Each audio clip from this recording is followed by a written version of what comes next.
28-ാം മിനിറ്റിൽ കോർണറിൽ നിന്നും തട്ടിത്തെറിച്ച പന്ത് മാർസലോയുടെ കാലുകളിലേക്ക്. മാർസലോ പന്തിനെ ബ്യൂട്ടിഫുള്ളായി റാമോസിലേക്ക് വെച്ച് നീട്ടുന്നു. ഒരു നിമിഷം പിഴച്ചു പോയി എന്ന് കരുതിയവിടെ കസിമിറോ സിമ്പിളായി അവിടെ വലകൊലുക്കുന്നു. ബെർണാബ്യൂ സ്റ്റേഡിയം മാഡ്രിഡിസ്റ്റിയുടെ ഗാനം കൊണ്ട് പൊട്ടിത്തെറിക്കുന്നു. മത്സരം 30-ാം മിനിറ്റിലേക്ക് കടക്കുമ്പോൾ റയൽ മാഡ്രിഡ് 1 ബാർസലോണ 0.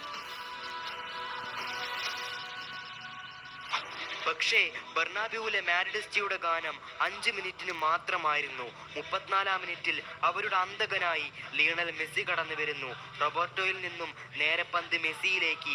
മെസ്സി തന്റെ ഇടംകാല് കൊണ്ട് നിഷ്പ്രയാസം ഗോൾ കീപ്പർ കെയ്ലർ നവാസിനെ മറികടന്ന് പന്ത് ഗോൾ വല ചുംബിച്ചപ്പോൾ ഒരു നിമിഷത്തേക്ക് സാന്റിയാഗോ ബെർണാബ്യൂ നിശബ്ദമാകുന്നു.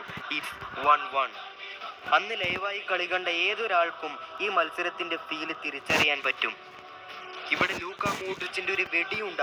അന്നത്തെ ബാഴ്സയുടെ വലകാക്കുന്ന മനുഷ്യനെ നമ്മൾ എടുത്തു പറയേണ്ടത് തന്നെയാണ്. Ter Stegen, one of the best goalkeeper in the football history.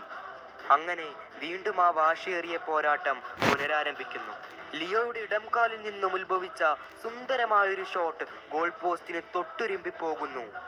First ഹാഫിന്റെ injury ടൈമിൽ ബാർസ ഒരു കോർണർ വിൻ ചെയ്യുന്നു.